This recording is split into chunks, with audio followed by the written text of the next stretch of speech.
ಗ್ರಾಮಗಳನ್ನು ಕೋರ್ ಝೋನ್ನಿಂದ ಹೊರಗಿಡುವಂತೆ ಒತ್ತಾಯ. ಗಂಗಾವತಿ ಹಂಪಿ ಅಭಿವೃದ್ಧಿ ಪ್ರಾಧಿಕಾರದ ಏಕಪಕ್ಷೀಯ ಹಾಗೂ ಅವೈಜ್ಞಾನಿಕ ನಿಯಮಗಳನ್ನು ಖಂಡಿಸಿ ಆನೆಗುಂದಿ ಭಾಗದ 15 ಗ್ರಾಮಗಳ ನಿವಾಸಿಗಳು ಬಾಗಿಲು ಶ್ರೀರಂಗದೇವರಾಯಲು ಸರ್ಕಲ್ನಲ್ಲಿ ಪ್ರತಿಭಟನೆ ನಡೆಸಿದರು. ಬಳಿಕ ತಹಶೀಲ್ದಾರ್ ಮುಖಾಂತರ ಮುಖ್ಯಮಂತ್ರಿ ಮತ್ತು ರಾಜ್ಯಪಾಲರಿಗೆ ಮನವಿ ಸಲ್ಲಿಸಿದರು. ಹಂಪಿ ಅಭಿವೃದ್ಧಿ ಪ್ರಾಧಿಕಾರವು ಹಂಪಿ ಪ್ರದೇಶದ ಸಂರಕ್ಷಣೆಯ ಹೊಣೆ ಹೊತ್ತಿದ್ದರೂ ಸ್ಥಳೀಯರ ಅಭಿಪ್ರಾಯವನ್ನು ಪರಿಗಣಿಸದೆ ನಿರ್ಧಾರಗಳನ್ನು ಕೈಗೊಳ್ಳುತ್ತಿದೆ ಎಂದು ಪ್ರತಿಭಟನಾಕಾರರು ಆರೋಪಿಸಿದರು. ಪ್ರಾಧಿಕಾರ ಸ್ಥಾಪನೆಯಾಗುವಾಗ ಪ್ರತಿ 10 ವರ್ಷಕ್ಕೊಮ್ಮೆ ಮಾಸ್ಟರ್ ಪ್ಲಾನ್ ಪರಿಷ್ಕರಣೆ ಹಾಗೂ ಸ್ಥಳೀಯರೊಂದಿಗೆ ಚರ್ಚೆ ನಡೆಸುವ ಭರವಸೆ ನೀಡಲಾಗಿದ್ದರೂ ಅದು ಅನುಷ್ಠಾನವಾಗಿಲ್ಲವೆಂದರು. ಪ್ರಾಧಿಕಾರದ ನಿಯಮಗಳಿಂದಾಗಿ ಆನೆಗುಂದಿ ಭಾಗದ 15 ಗ್ರಾಮಗಳ ಅಭಿವೃದ್ಧಿಗೆ ಅಡ್ಡಿಯಾಗಿದೆ. ಮನೆಗಳ ಪುನರ್ ನಿರ್ಮಾಣ, ಹೊಸ ಲೇಔಟ್ಗಳ ನಿರ್ಮಾಣ, ಕುಡಿಯುವ ನೀರು, ಶಾಲೆ ಹಾಗೂ ಆಸ್ಪತ್ರೆಗಳಂತಹ ಮೂಲಭೂತ ಸೌಲಭ್ಯಗಳ ಅಭಿವೃದ್ಧಿಗೂ ಅಡೆತಡೆ ಉಂಟಾಗಿದೆ. ಯಾವುದೇ ಯೋಜನೆ ಕೈಗೊಳ್ಳಲು ಪ್ರಾಧಿಕಾರದ ಅನುಮತಿ ಕಡ್ಡಾಯವಾಗಿದ್ದು ಗ್ರಾಮ ಪಂಚಾಯಿತಿಗಳ ಅಧಿಕಾರ ಕುಂಠಿತವಾಗಿದೆ ಎಂದು ದೂರಿದರು. ಇನ್ನು ಕೋರ್ ಝೋನ್ ಘೋಷಣೆಯಲ್ಲಿ ಅಸಮಾನತೆ ಕಂಡುಬಂದಿದ್ದು ಆನೆಗುಂದಿ ಹಾಗೂ ವಿರುಪಾಪುರ ಗಡ್ಡೆಯನ್ನು ಶೇಕಡಾ 100 ಕೋರ್ ಝೋನ್ನಲ್ಲಿ ಸೇರಿಸಿದರೆ ಸ್ಮಾರಕಗಳಿರುವ ಕಮಲಾಪುರವನ್ನು ಶೇಕಡಾ 40ಕ್ಕೆ ಇಳಿಸಲಾಗಿದೆ ಎಂದು ಆರೋಪಿಸಿದರು. ಕಾರಿಗನೂರನ್ನು ಗಣಿ ಉದ್ಯಮದ ಉದ್ದೇಶದಿಂದ ಪ್ರಾಧಿಕಾರದಿಂದ ಹೊರಗಿಡಲಾಗಿದೆ ಎಂದು ಹೇಳಿ ಅದೇ ರೀತಿಯಲ್ಲಿ ಆನೆಗುಂದಿಯ 15 ಗ್ರಾಮಗಳನ್ನು ಪ್ರಾಧಿಕಾರದಿಂದ ಕೈಬಿಡಬೇಕೆಂದು ಒತ್ತಾಯಿಸಿದರು. ಇದಲ್ಲದೆ ಆನೆಗುಂದಿ ಸೇರಿದಂತೆ ಕಿಷ್ಕಿಂಧ, ಅಂಜನಾದ್ರಿ ಪ್ರಾಧಿಕಾರವನ್ನು ರಚಿಸಬೇಕು, ಕೋರ್ ಝೋನ್ ನಿಯಮಗಳನ್ನು ಸರಳೀಕರಿಸಬೇಕು, ಪ್ರತಿ ಗ್ರಾಮಕ್ಕೆ ಗಾಂವಠಾಣ್ ಗುರುತಿಸಬೇಕು ಹಾಗೂ ಅರಣ್ಯ ಪ್ರದೇಶದಲ್ಲಿರುವ ವಸತಿಗಳನ್ನು ಗುರುತಿಸಿ ಸೂಕ್ತ ಭೂಮಿ ವ್ಯವಸ್ಥೆ ಮಾಡಬೇಕೆಂದು ಮನವಿ ಪತ್ರದಲ್ಲಿ ತಿಳಿಸಿದ್ದಾರೆ. ಪ್ರತಿಭಟನೆಯಲ್ಲಿ ಸ್ಥಳೀಯ ಮುಖಂಡರು ಹಾಗೂ ಗ್ರಾಮಸ್ಥರು ಭಾಗವಹಿಸಿದ್ದರು. ಆ ಕಡೆ ಮಾತ್ರ ತೊಂದರೆ ಆಗ್ತಾ ಇಲ್ಲ. ಇದರಿಂದ ನಮ್ಮ ಜನ ಇಲ್ಲೆಲ್ಲ ಎಚ್ಚೆತ್ತುಕೊಂಡು ಒಳ್ಳೆಯ ಒಂದು ನಿರ್ಧಾರ ತಗೊಂಡಿದ್ದು ಬಹಳ ಸಂತೋಷ ವಿಷಯ. ಯಾಕಂದ್ರೆ ಈ ಕಡೆ ನಮ್ಮ ಕಡೆ ಆಕ್ಚುಲಿ 1978ರಲ್ಲಿ ಒಂದು ಕಾನೂನನ್ನು ಜಾರಿಗೆ ತಂದಿದ್ರು. ಆ ಕಾನೂನಲ್ಲಿ ನಮ್ಮ ಕಡೆ ಮಾತ್ರ 2 ಹಳ್ಳಿಗಳಿದ್ವು, ಆ ಕಡೆ 10 ಹಳ್ಳಿ ಇದ್ವು. ಯಾಕಂದರೆ ಪ್ರೊಟೆಕ್ಟೆಡ್ ಏರಿಯಾ ಅಂತ ಹೇಳಿದ್ರೆ ಸಂರಕ್ಷಣಾ ಪ್ರದೇಶ. ಯಾಕಂದರೆ ಇರಲಿ, ಸಂರಕ್ಷಣೆ ಮಾಡಲಿ, ಜನಜೀವನವನ್ನು ಬದುಕಬೇಕಲ್ಲ. ಜನ ಇಲ್ಲದೆ ಯಾವುದೇ ಸಂರಕ್ಷಣೆ ಆಗಲ್ಲ. ಜನ ಬದುಕಲೇಬೇಕು. ಜನರಿಗೋಸ್ಕರ ಒಳ್ಳೆಯದೇ ಮಾಡಬೇಕು. ಯಾವುದೇ ಸರ್ಕಾರ ಇರಲಿ, ಯಾರೇ ರಾಜಕೀಯಗಳಾಗಲಿ, ಯಾರೇ MLAಗಳಾಗಲಿ, ಹಿಂದೆ ಏನು ಮಾಡಿದಾರೆ ಅಂತ ಕೂಡ ಈಗ ಕೂಡ ಅದೇ ಥರ ಮಾಡ್ತಾ ಇದ್ದಾರೆ.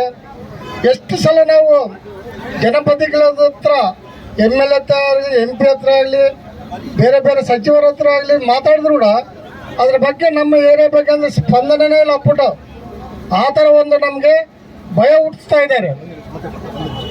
ಒಂದು ನಿರ್ಧಾರ ತಗೊಂತಿಲ್ಲ. ಯಾಕಂದರೆ ಇವರು ಏನು ನಾವು ಓಟ್ ಹಾಕೋದು ಒಂದೇ ಅವ್ರಿಗೆ ಭಾಗ್ಯ, ಏನು ಕೇಳಿದ್ರೆ ನಮ್ಮ ಕೆಲಸಗಳು ಏನು ಮಾಡೋಂಗಿಲ್ಲ. ಇಷ್ಟುವರೆಗೆ ಅದು ಯಾರೇ ಆಗಲಿ ನಮ್ಮ ಬೇಡಿಕೆ ಎಲ್ಲೇನ ಮುಖ್ಯಮಂತ್ರಿ ಹತ್ರ ಆಗಲಿ, ಇಲ್ಲಿ ಪ್ರಧಾನಮಂತ್ರಿ ಹತ್ರ ಆಗಲಿ ಅವ್ರು ಏನನ್ನ ಇಟ್ಟಿದ್ದಾರ?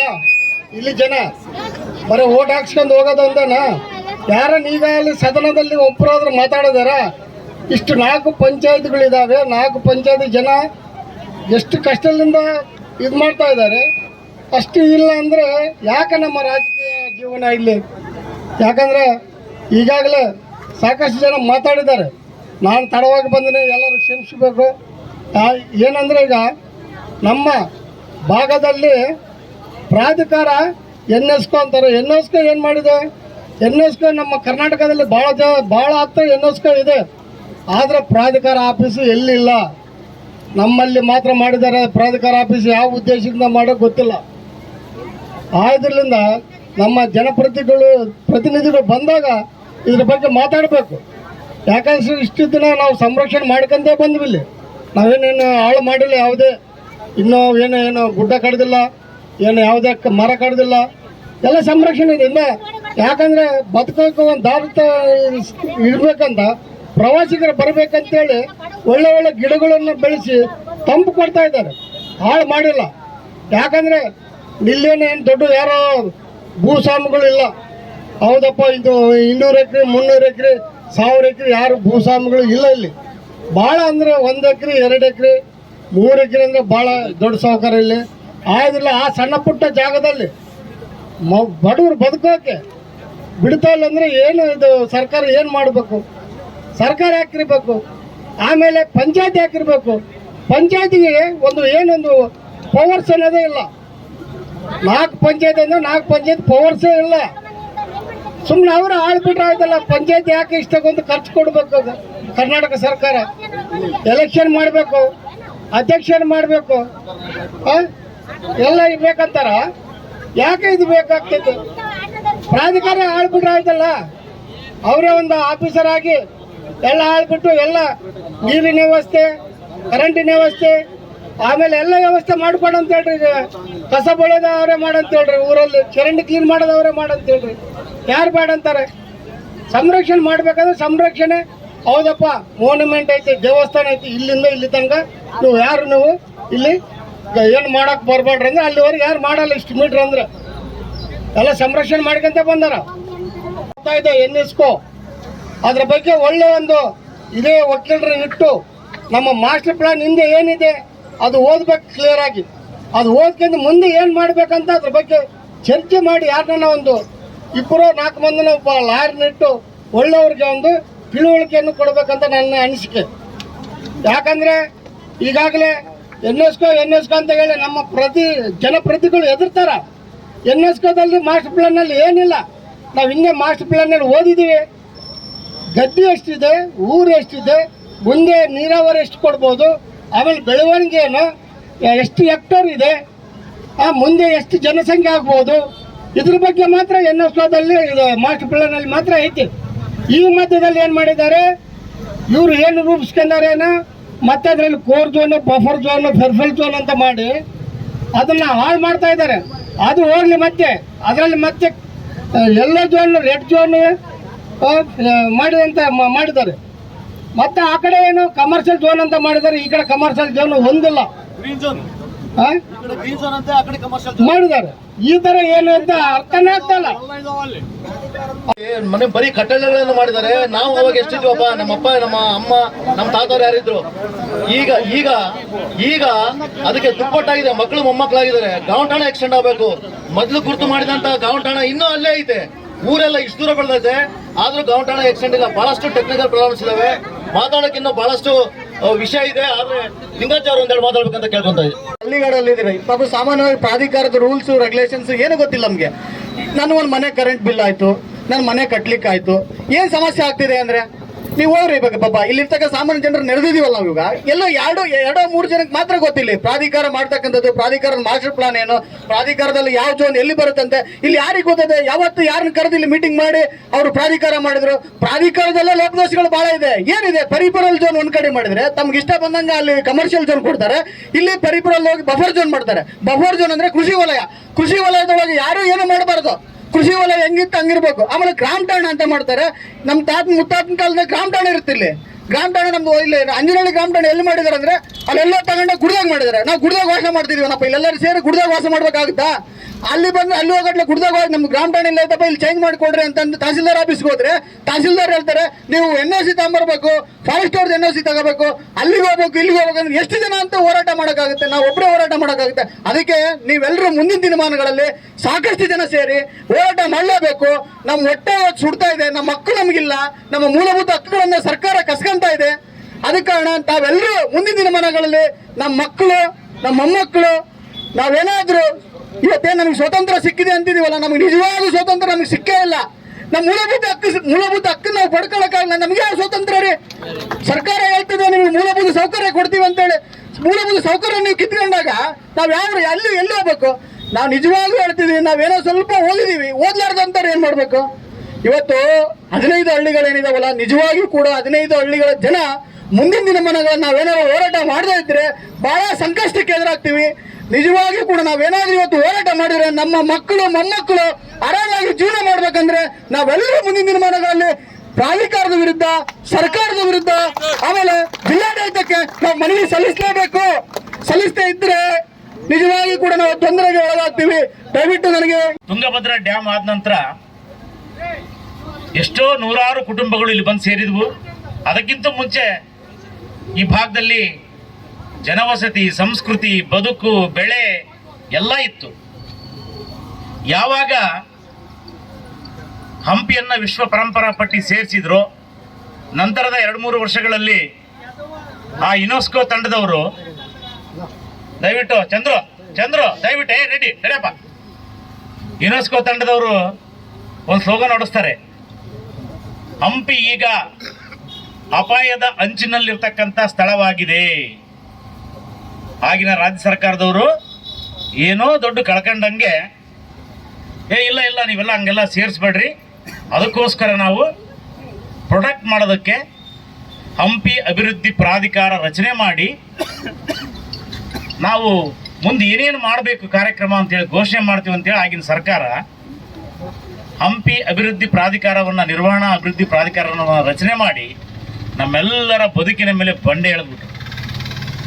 ನಿಮಗೆ ಗೊತ್ತಿರಲಿ, ಹಂಪಿ ಅಭಿವೃದ್ಧಿ ಪ್ರಾಧಿಕಾರ ರಚನೆ ಆದಾಗ ನಮ್ಮೆಲ್ಲ ಜನಪ್ರತಿನಿಧಿಗಳು ಅದನ್ನು ವಿರೋಧ ಮಾಡಿದಾಗ ಆಗಿರ್ತಕ್ಕಂಥ ಕೆಲವು ಅಧಿಕಾರಿಗಳು ಬಂದು ನಮಗೆಲ್ಲ ಇಲ್ಲಿ ಮೀಟಿಂಗ್ ಮಾಡಿ, ಇಲ್ಲ ಕಾಲಕ್ಕೆ ತಕ್ಕಂತೆ ನಾವು ಸ್ಟೇಕ್ ಹೋಲ್ಡರ್ಸ್ ಲೋಕಲೈಟ್ಸನ್ನು ಕರೆದು ಕಾಲಕ್ಕೆ ತಕ್ಕಂತೆ ಕಾನೂನನ್ನು ಬದಲಿ ಮಾಡಿ ನಾವು ಯಾವುದೇ ತೊಂದರೆ ಕೊಡಲಾರ್ದಂಗೆ ಹಂಪಿನೂ ಯುನೆಸ್ಕೋದಲ್ಲಿ ಉಳ್ಕೊಂಡಂಗೆ ಮಾಡ್ತೀವಿ, ನೀವು ಸಾಥ್ ಕೊಡ್ರಿ, ಪ್ರತಿ 10 ವರ್ಷಕ್ಕೊಂದ್ಸರಿ ಮಾಸ್ಟರ್ ಪ್ಲಾನ್ ಚೇಂಜ್ ಮಾಡ್ತೀವಿ, ಜನರಿಗೆ ಏನು ಬೇಕೋ ಆ ಯೋಜನೆ ಅನುಷ್ಠಾನಕ್ಕೆ ಅವಕಾಶ ಕೊಡ್ತೀವಿ ಅಂತ ಹೇಳಿ ಇದುವರೆಗೂ ಸ್ಟೇಕ್ ಹೋಲ್ಡರ್ಸ್ನ ಮೀಟಿಂಗ್ ಕರೆದ್ರೂ ಕೂಡ AC ರೂಮ್ನಲ್ಲಿ ಕೂತ್ಕೊಂಡು ತಮಗೆ ಬೇಕಾದವ್ರನ್ನ ಕರೆದು ಕಾನೂನು ಹೇಗೆ ಬೇಕೋ ಹಾಗೆ ಮಾಡಿಕೊಂಡು ನಮ್ಮೆಲ್ಲರ ಜೀವನ ಬರ್ಬಾದ್ ಮಾಡಿದ್ದಾರೆ.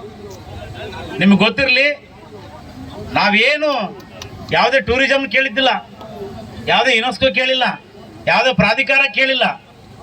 ನಿಮ್ಮಷ್ಟಕ್ಕೆ ನೀವೇ ಮಾಡ್ಕೊಂಡು 15 ಹಳ್ಳಿಯ ಜನರನ್ನ ನೀವೇ ಸೇರಿಸ್ಕೊಂಡು ಹಂಪಿ ಭಾಗಕ್ಕೆ ಒಂದು ಕಾನೂನು, ನಮ್ಮ ಆನೆಗುಂದಿ ಭಾಗಕ್ಕೆ ಒಂದು ಕಾನೂನು, ಇಷ್ಟೆಲ್ಲ ಮಾಡಿ ನಮ್ಮ ಬದುಕನ್ನು ಕಿತ್ತುಕೊಂಡು ಸರ್ವನಾಶ ಮಾಡಿ ನಮ್ಮ ಮಕ್ಕಳು ಮರಿ ಇಲ್ಲಿ ಬದುಕಲಾರ್ದಂಗೆ ಬೇರೆ ಊರಿಗೆ ಹೋಗಿ ದುಡ್ಕೊಂಬಂದು ಅಲ್ಲಿ ಆ ರೋಗ ಈ ರೋಗ ಬಂದು ಸತ್ತು, ಆಕ್ಸಿಡೆಂಟ್ ಆಗಿ ಸತ್ತು ಬದುಕನ್ನು ಕಳ್ಕೊಂಡಿವಿ ನಾವೆಲ್ಲ. ರಾಜ್ಯ ಸರ್ಕಾರ ಅರ್ಥ ಮಾಡ್ಕೋಬೇಕು, ಸ್ಟೇಕ್ ಹೋಲ್ಡರ್ ಮೀಟಿಂಗ್ ಕಡಲಾರ್ದಂಗೆ ಎಲ್ಲೋ AC ರೂಮ್ನಾಗ ಕೂತ್ಕೊಂಡು ಮಾಸ್ಟರ್ ಪ್ಲಾನ್ 2021 ರೆಡಿ ಮಾಡಿ ನೀವೇನು ನಮ್ಮ ಬದುಕನ್ನು ನುಂಗಿದ್ದೀರಲ್ಲ, ಅದರ ಫಲವಾಗಿ ಇವತ್ತು ನಾವೆಲ್ಲ ರುಚಿಗೆದ್ದಿದ್ದೀವಿ. ಪ್ರಾಧಿಕಾರನೇ ಬೇಡ ಅಂತೀವಿ ನಾವು. ಆದರೆ ಹಂಪಿ ಬಗ್ಗೆ ಗೌರವ ಇದೆ, ಆನೆಗುಂದಿ ಬಗ್ಗೆ ಗೌರವ ಇದೆ, ಸ್ಮಾರಕಗಳ ಬಗ್ಗೆ ಗೌರವ ಇದೆ. ಯುನೆಸ್ಕೋ ಇಡೀ ವಿಶ್ವದ ಎಲ್ಲೆಲ್ಲಿ ಸ್ಮಾರಕಗಳಿದಾವೋ ಅವೆಲ್ಲವನ್ನ ವಿಶ್ವದ ಆಸ್ತಿ ಅಂತ ಘೋಷಣೆ ಮಾಡುತ್ತೆ, ಅದಕ್ಕೆ ನಮ್ಮ ಅಗ್ರಿ. ಆದರೆ ಇಡೀ ವಿಶ್ವದಲ್ಲಿ ಸುಮಾರು 232ಕ್ಕೂ ಹೆಚ್ಚು ಸ್ಮಾರಕಗಳನ್ನು ಗುರುತು ಮಾಡಿರಿ ನೀವೆಲ್ಲ, ಯುನೆಸ್ಕೋ ಆಸ್ತಿಗಳಂತೂ ವಿಶ್ವ ಪರಂಪರಾ ಆಸ್ತಿ ಅಂತೇಳಿ. ಆದರೆ ಪದೇ ಬಂದು ಹಂಪಿ ಪ್ರದೇಶವನ್ನ ಅಪಾಯದ ಅಂಚಿನಲ್ಲಿ ಇದೆ ಅಂತ ಹೇಳಿ ಗುಮ್ಮ ಹೋಗಿಸಿ ನಮ್ಮ ಮೇಲೆ ಪ್ರಾಧಿಕಾರ ರಚನೆ ಮಾಡ್ತೀರಿ ನೀವು. ವಿಶ್ವದ ಯಾವುದೇ ಯುನೆಸ್ಕೋ ಪಟ್ಟಿಯಲ್ಲಿ ಜಾಗಕ್ಕೆ ಪ್ರಾಧಿಕಾರ ಇಲ್ಲ, ಬೀದರ್ನಲ್ಲಿ ಪ್ರಾಧಿಕಾರ ಇಲ್ಲ, ಹೈವೇಳಿಯಲ್ಲಿ ಪ್ರಾಧಿಕಾರ ಇಲ್ಲ, ಪಶ್ಚಿಮ ಘಟ್ಟ ಅರಣ್ಯ ಪ್ರದೇಶದಲ್ಲಿ ಪ್ರಾಧಿಕಾರ ಇಲ್ಲ. ಮತ್ತು ನಮಗೆ ಯಾಕ? ಅದು ಹೊಸಪೇಟ್ ಹೋಟೆಲ್ ಲಾಬಿ ನಿಮಗೆಲ್ಲ ಮಂಗಮಾಯ ಮಾಡಿ ಕಾನೂನು ಅಂತ ಹೇಳಿ ಸಣ್ಣ ಪುಟ್ಟ ದುಡ್ಕನವ್ರ ಮೇಲೆ, ಈಗ ಉದಾಹರಣೆಗೆ ನಮ್ಮನೇಲೆ ನನ್ನ ಮನೆಗಿದೆ, ಜನತಾ ಮನೆ ಬಿದ್ದೋಗಿದೆ, ಪಾಳು ಬಿದ್ದಿದೆ, ನಮ್ಮಪ್ಪ ಕಟ್ಟಿಸಿದ್ದು. ಆ ಮನೆ ಕಟ್ಟಬೇಕಂದ್ರೆ ಆಗಲ್ಲ. ಪಂಚಾಯತಿಗೆ ಒಂದು ಲೆಟರ್ ಕೊಟ್ಟರೆ, ಸರ್ ನೀವು ಒಂದು NOC ತಗೊಂಬರಿ ಪ್ರಾಧಿಕಾರ ಅಂತಾರೆ. NOC ಅದ್ಯಾವ ಸೆಕ್ಷನ್ 14 ನಿಮಗೆ ಗೊತ್ತಿರಲಿ, ಪ್ರಾಧಿಕಾರದ ಈ ನಿರ್ವಹಣಾ ಪ್ರದೇಶದ ವ್ಯಾಪ್ತಿಯ ಸೆಕ್ಷನ್ 14 ಪ್ರಕಾರ ಅವರು NOC ಕೊಡೋದೇ ಇಲ್ಲ. ದಟ್ ಮೀನ್ಸ್ ಏನಂದರೆ ನಮ್ಮೆಲ್ಲ ಇವತ್ತಲ್ಲ ನಾಳೆ ನಮ್ಮ ಭಾಗದ 15 ಹಳ್ಳಿಗಳನ್ನು ಇಲ್ಲಿಂದ ಓಡಿಸ್ಬೇಕನ್ನೋರು. ಆಯ್ತಪ್ಪ ಮಾಡ್ತೀರಿ, ನೀವು ಮಾಡ್ರಿ, ಬೇಡನಲ್ಲ. ಇಷ್ಟು ದಿನ 106 ವರ್ಷಗಳಿಂದ ಅಂಜನಾದ್ರಿ ಬೆಟ್ಟ ನೋಡ್ಕೊಂಡವ್ರು ಯಾರು? ಆನೆಗುಂದಿ ನೋಡ್ಕೊಂಡವ್ರು ಯಾರು? ಪಂಪ ಸರೋವರ ನೋಡ್ಕೊಂಡವ್ರು ಯಾರು? ಪಂಪಾಪತಿ ಬಂಡಿ ಮೇಲೆ ಗುಡಿಯನ್ನು ನೋಡ್ಕೊಂಡವ್ರು ಯಾರು? ಋಷಿಮುಖ ಪರ್ವತ ನೋಡ್ಕೊಂಡವ್ರು ಯಾರು? ಚಂದ್ರಮೌಳೇಶ್ವರ ಟೆಂಪಲ್ ನೋಡ್ಕೊಂಡವ್ರು ಯಾರು? ಸೂರ್ಯ ದೇವಾಲಯ ನೋಡ್ಕೊಂಡವ್ರು ಯಾರು? ನೀವು ನೋಡ್ಕೊಂಡಿರಾ? ಆದರೂ ನಾವು ಇಲ್ಲಿ ಶ್ರೀರಂಗ ದೇವರಾಯನ ನೆನೆಸ್ಬೇಕಾಗುತ್ತೆ. ಅವರು ಸಹ ಸ್ಟೇಕ್ ಹೋಲ್ಡರ್ ಮೀಟಿಂಗ್ ಕರಿಬೇಕಂತೇಳಿ ಒತ್ತಾಯ ಮಾಡಿದಾಗ ಒಂದ್ಸರಿ ಕರೆದ್ರು, ಅದನ್ನು ಅರ್ಧಂಬರ್ಧ ಮಾಡಿದರು. ಪರಣ್ಣವರು MLA ಅವರು ಆಗಿದ್ದಾಗ ನಮ್ಮೆಲ್ಲರನ್ನೂ ರೈತರನ್ನ ಸ್ಥಳೀಯ ಜನರನ್ನ ಮುಖ್ಯಮಂತ್ರಿ ಬಸವರಾಜ ಬೊಮ್ಮಾಯಿ ಹತ್ರ ಕರ್ಕೊಂಡು ಹೋದ್ರು. ಅವ್ರು ಕರ್ಕೊಂಡು ಹೋಗಿ ನಮಗೆ ಈ ಪ್ರಾಧಿಕಾರದ ಬಗ್ಗೆ ಹೇಳಿದಾಗ ಬಸವರಾಜ ಬೊಮ್ಮಾಯಿ ಅವರು ಅದೇದಕ್ಕೆ ಪ್ರಾಧಿಕಾರ ಹಂಪಿದು ಆನೆಗುಂದಿ ಯಾಕೆ ಸೇರಿಸಿದ್ರು, ಕೂಡಲೇ ರದ್ದು ಮಾಡ್ರಿ ಅಂತ ಹೇಳಿ ಅವಾಗಿನ ಮುಖ್ಯಮಂತ್ರಿಗಳ ಕಾರ್ಯದರ್ಶಿ ಪ್ರಸಾದ್ ಅವರಿದ್ರು. ಆಮೇಲೆ ಅಜಯ್ ಅಂತ ಒಬ್ರು ಯಾರೋ ಅಧಿಕಾರಿಗಳಿದ್ರು, ಅವ್ರ ಹೆಸರು ಪೂರ್ತಿ ಗೊತ್ತಿಲ್ಲ ನನಗೆ. ಅಜಯ್ ನಾಗಭೂಷಣ್ ಅಂತ ಅವ್ರು ಕರ್ಕೊಂಡು ಹೋದಾಗ ಅವರು ವಿಜಯನಗರ ಜಿಲ್ಲಾಧಿಕಾರಿಗಳು, ಕೊಪ್ಪಳ ಜಿಲ್ಲಾಧಿಕಾರಿಗಳು ಅಂದರೆ ಪ್ರಾಧಿಕಾರದ ಅಧ್ಯಕ್ಷರವರು, ಉಪಾಧ್ಯಕ್ಷರು ಇವರು ಪತ್ರ ಬರೆದು ಏನೇನು ಸಾಧ್ಯತೆ ಇದೆ, ಯಾವುದು ಬಫರ್ ಝೋನಲ್ಲಿ ಬರುತ್ತೆ, ಯಾವುದು ಕೋರ್ ಝೋನ್ನೇ ಬರುತ್ತೆ, ಪೆರಿಫರಲ್ಲಿ ಯಾವುದು ಅಂತ ತಿಳ್ಕೊಂಡು ಒಂದು ರಿಲ್ಯಾಕ್ಸೇಷನ್ ಕೊಡೋದಕ್ಕೆ ಕೆಲವು ಅಬ್ಜೆಕ್ಷನ್ ಕರೆದ್ರು. ಅವೆಲ್ಲ ಪ್ರೊಸೀಡಿಂಗ್ ನಡೀತು. ಪ್ರಾಧಿಕಾರ ಕೊಟ್ಟರು, ಎಲ್ಲ ಜಿಲ್ಲಾಡಳಿತ ಕೊಟ್ಟರು, ತಾಲೂಕುದವರು ಕೊಟ್ಟರು, ಗ್ರಾಮ ಪಂಚಾಯತ್ ಕೊಟ್ಟರು. ಇನ್ನೇನು ಗೆಜೆಟ್ ಆಗಿ ಒಂದು ಕಾನೂನು ಆಗಬೇಕನ್ನೋದ್ರಾಗೆ ವಿಧಾನಸಭಾ ಚುನಾವಣೆ ಬಂದಿದ್ದರಿಂದ ಅದು ಅಷ್ಟಕ್ಕೆ ನಿಂತು. ಅಷ್ಟು ಪ್ರಯತ್ನ ಆಯ್ತು. ಅವಾಗ ಅವ್ರು 2-3 ಸಲ ಭೇಟಿ ಕೊಟ್ಟಾಗ ಅವರು ಮಾತಾಡಿದರು. ಆಮೇಲೆ ಕಳೆದ ಬಾರಿ ಅಧಿವೇಶನ ನಡೆದಾಗ ಗಾಲಿ ಜನಾರ್ದನ್ ರೆಡ್ಡಿ MLA ಸಾಹೇಬರು ಅವರು ಸಹ ಬಹಿರಂಗವಾಗಿ ಅಲ್ಲಿ ಪ್ರಸ್ತಾಪ ಮಾಡಿದ್ರು ಈ ಭಾಗದ ಅಭಿವೃದ್ಧಿ ಬಗ್ಗೆ. ಸರ್ಕಾರ ಯಾವುದೇ ಕ್ರಮ ತಗೊಳ್ಳೋದಿಲ್ಲ. ಅಂದರೆ ನಾವ್ಯಾರು ಜನರೇ ಅಲ್ವಾ, ನಾವ್ಯಾರು ಇದನ್ನೇ ಅಲ್ವಾ. ಒಂದು NGO ಬಂತು ಮುಂಬೈಯಿಂದ. ಅಲ್ಲಿ ಮುಂಬೈದಲ್ಲಿ ಯಾವುದೋ ಒಂದು ದ್ವೀಪನ ಯುನೆಸ್ಕೋದವರು ಹೀಗೆ ಸೇರಿಸ್ಕೊಂಡಿದ್ರು. ಅನವಶ್ಯಕವಾಗಿ ನಮ್ಮ 15 ಹಳ್ಳಿ ಹೆಂಗೆ ಸೇರಿಸ್ಕೊಂಡಾರೋ ಹಂಗೆ ಪ್ರಾಧಿಕಾರ ವ್ಯಾಪ್ತಿಗೆ ಸೇರಿಸ್ಕೊಂಡಿದ್ರು. ಅಲ್ಲಿ ಪ್ರಾಧಿಕಾರ ಅಲ್ಲ, ಯುನೆಸ್ಕೋ ಸೇರಿಸ್ಕೊಂಡಿದ್ರು. ಅದು ವಿರುದ್ಧ ಕಾನೂನಾತ್ಮಕವಾಗಿ ಸುಪ್ರೀಂ ಕೋರ್ಟ್ನಲ್ಲಿ ರಾಜ್ಯ ಸರ್ಕಾರದ ವಿರುದ್ಧ ಹೋರಾಟ ಮಾಡಿ ಆ ಒಂದು ದ್ವೀಪದವರು ಅದರಿಂದ ಹೊರ ಬಂದಿದ್ದಾರೆ. ಅಂತಹ ಯೋಚನೆ ನಮ್ಮಲ್ಲಿರು ಬೇಕು. ಈಗ ಆರಂಭವಾಗಿದೆ. ನಮ್ಮ ರಾಜಕಾರಣಿಗಳು, ನಮ್ಮ ಸಂಘ ಸಂಸ್ಥೆಯವರು, ನಮ್ಮ ಗೌರವಾನ್ವಿತ ನಮ್ಮ ಈ ಭಾಗದ ಎಲ್ಲ ಜನರ ಬೆಂದೆ ಇರ್ತಕ್ಕಂಥ ಆನೆಗುಂದಿಯ ರಾಜಮನೆತನದವರು ಇದಕ್ಕೆ ಬೆಂಬಲ ಕೊಡುವ ಮುಖಾಂತರ ನಮ್ಮೆಲ್ಲರಿಗೂ ದಿಕ್ಕು ದೇಶ ತೋರಿಸ್ಬೇಕು. ವಿಶೇಷವಾಗಿ ನಮ್ಮ 4 ಗ್ರಾಮ ಪಂಚಾಯಿತಿಗಳ 4 ಗ್ರಾಮ ಪಂಚಾಯಿತಿಗಳ ವ್ಯಾಪ್ತಿಯ ಹಳ್ಳಿಗಳನ್ನ 15 ಹಳ್ಳಿಗಳನ್ನ ಸೇರಿಸುವ ಮೂಲಕ ಏನು ಬಳ್ಳಾರಿ, ಹಿಂದಿನ ಬಳ್ಳಾರಿ ಜಿಲ್ಲೆ, ಇವತ್ತಿನ ವಿಜಯನಗರ ಜಿಲ್ಲೆ, ಅವರು ಒಂದು ಆಡಿರ್ತಕ್ಕಂಥ ಆಟ ವಿಶ್ವ ಪರಂಪರಾ ಪಟ್ಟಿಯಲ್ಲಿ ಹಂಪಿ ಸೇರಬೇಕು. ಆದರೆ ಹಂಪಿ ಪ್ರಾಧಿಕಾರದ ನಿಯಮಗಳನ್ನ ಪಕ್ಕದ ಹಳ್ಳಿಗಳಿಗೆ ತಪ್ಪಬೇಕು ಅಂತ, ಅದಕ್ಕಾಗಿನೇ ನಮ್ಮ 15 ಹಳ್ಳಿಗಳನ್ನ ಸೇರಿಸಿಕೊಂಡಿರ್ತಕ್ಕಂಥದ್ದು ನಮ್ಮೆಲ್ಲರಿಗೂ ಗೋಚರಿಸ್ತಾ ಇದೆ. ಈಗಾಗಲೇ 14 ಹಳ್ಳಿಗಳು ನಮ್ಮ ವಿಜಯನಗರ ಜಿಲ್ಲೆ ಹೊಸಪೇಟೆ ತಾಲೂಕಿನ ಸೇರಿರತಕ್ಕಂಥ ಹಳ್ಳಿಗಳು ಮತ್ತು 15 ಹಳ್ಳಿಗಳು ನಮ್ಮ ಗಂಗಾವತಿ ತಾಲೂಕಿನ ಹಳ್ಳಿಗಳು. ಆದರೆ ಯಾವುದೇ ಗುರುತರವಾಗಿರ್ತಕ್ಕಂಥ ಮಾನ್ಯುಮೆಂಟ್ಸ್ಗಳು ಈ ಭಾಗದಲ್ಲಿ ಇಲ್ಲದೇ ಇದ್ರೂ ಕೂಡ, ವಿಶೇಷವಾಗಿ ಹಂಪಿಯಲ್ಲಿ ಪಕ್ಕದಲ್ಲಿನೇ ಎಲ್ಲಾ ರೀತಿಯ ವ್ಯವಹಾರಗಳು, ವಾಣಿಜ್ಯೋದ್ಯಮ ವ್ಯವಹಾರಗಳು ನಡೀತಾ ಇದ್ರು ಕೂಡ ಒಂದು ಕಣ್ಣಿಗೆ ಸುಣ್ಣ, ಒಂದು ಕಣ್ಣಿಗೆ ಬಣ್ಣ ಅನ್ನೋ ರೀತಿಯಲ್ಲಿ ಎಲ್ಲ ಅವಕಾಶಗಳನ್ನ ಹೊಸಪೇಟೆಯ ಪ್ರಾಧಿಕಾರದವರ ಕಡೆಯಿಂದ ಪಡೆದುಕೊಂಡು ಇವತ್ತು ನಿಯಮಗಳನ್ನ ಮಾತ್ರ ಆನೆಗುಂದಿಯ ಭಾಗಕ್ಕೆ, ಗಂಗಾವತಿ ಭಾಗಕ್ಕೆ ಏರ್ತಾ ಇದ್ದಾರೆ. ಹೀಗಾಗಿ ಈಗಾಗಲೇ ಎಲ್ಲ ವಿಷಯಗಳನ್ನ ಮಾನ್ಯ ನಿಂಗಜ್ಜಿ ಅವರು ಬಹಳ ತಮ್ಮೆಲ್ಲರೂ ಕೂಡ ವಿವರಿಸಿದ್ದಾರೆ. ಯಾಕಂದ್ರೆ ಹಿಂದೆ ಆಗಿರ್ತಕ್ಕಂಥ ಹೋರಾಟದ ಹಿನ್ನೆಲೆಯನ್ನ ಮುಖ್ಯಮಂತ್ರಿ ಬಸವರಾಜ ಬೊಮ್ಮಾಯಿ ಅವರ ಹಂತಕ್ಕೆ ಹೋಗಿ ನಮ್ಮ ಆಗಿನ ಜಿಲ್ಲಾಧಿಕಾರಿಗಳು ವಿಕಾಸ್ ಕಿಶೋರ್ ಶಿರೋಡ್ಕರ್ ಅವರು ಅತ್ಯಂತ ವರದಿಯನ್ನು ನಾಜೂಕಾಗಿ ಬರೆದಾಕಿದ್ದಾರೆ. ಸರ್ಕಾರ ಅವರು ಒಂದು ವರದಿಯನ್ನು ನೋಡಿದ್ರೆ ನಮ್ಮ ಹಳ್ಳಿಗಳನ್ನ ತೆಗೆದುಹಾಕ್ಬಹುದು. ಇಷ್ಟೆಲ್ಲ ಇದ್ದಾಗೂ ಕೂಡ ಈ ಭಾಗದ ಜನರ ಹೊಟ್ಟೆಯ ಮೇಲೆ ಹೊಡಿತಕ್ಕಂಥ ಕೆಲಸ ಇವತ್ತು ಪ್ರಾಧಿಕಾರ ಮಾಡ್ತಾ ಇದೆ. ನಮ್ಮೆಲ್ಲರಿಗೂ ಗೊತ್ತಿರುವಂತಹ ವಿಚಾರ.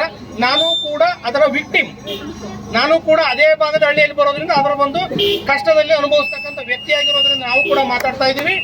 ಆದ್ರೆ ನಿಜವಾಗಲೂ ಸಂಘಟಕರು ಬಹಳ ಅದ್ಭುತವಾಗಿ ನಮ್ಮ ಎಲ್ಲ ಯುವ ಮಿತ್ರರು ಇದನ್ನೊಂದು ಸಂಘಟನೆಯನ್ನು ಹೋರಾಟದ ರೂಪುರೇಷೆಯನ್ನು ಕೊಟ್ಟಂತ ಸಂದರ್ಭದಲ್ಲಿ ಒಂದು ಮಾತನ್ನ ನಮ್ಮ ಇದರ ಜೊತೆಗೆ ಚರ್ಚಿಸಿದ್ರು.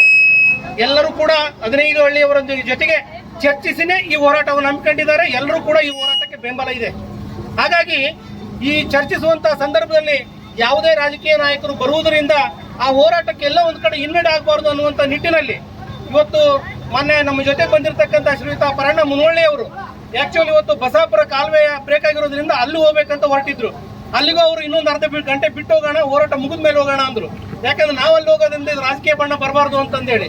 ಹಾಗಾಗಿ ಹೋರಾಟ ಮುಗಿದಿದೆ ಅಂದ ಕಾರಣಕ್ಕೆ ಅವ್ರು ಬಂದ್ರು. ಆಕಸ್ಮಿಕ ಏನೇ ಅವರು ಈ ಭಾಗದ ಜನರ ಧ್ವನಿಯಾಗಿ ಯಾವತ್ತೂ ಕೂಡ ಹೋರಾಟಕ್ಕೆ ನಿಂತಿದ್ದಾರೆ, ತೊಂದರೆ ಇಲ್ಲ.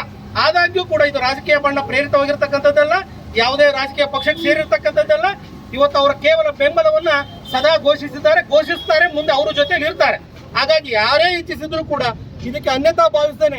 ಎಲ್ಲರೂ ಕೂಡ ಮುಂದಿನ ದಿನಮಾನಗಳಲ್ಲಿ ಏನು ಸಂಘಟಕರು ಇದನ್ನ ಒಂದು ಹೋರಾಟವನ್ನು ರೂಪುರೇಷೆಯನ್ನು ತಯಾರು ಮಾಡಿದ್ರು, ಇದಕ್ಕೆ ಎಲ್ಲರೂ ಕೂಡ ಪಕ್ಷಾತೀತವಾಗಿ, ಜಾತ್ಯತೀತವಾಗಿ, ವಿಭಾಗವಾರನ್ನು ಹೊರತುಪಡಿಸೂ ಕೂಡ ಬೆಂಬಲವನ್ನು ನೀಡ್ತೀವಿ ಅನ್ನುವಂಥ ಮಾತನ್ನು ಹೇಳ್ತಾ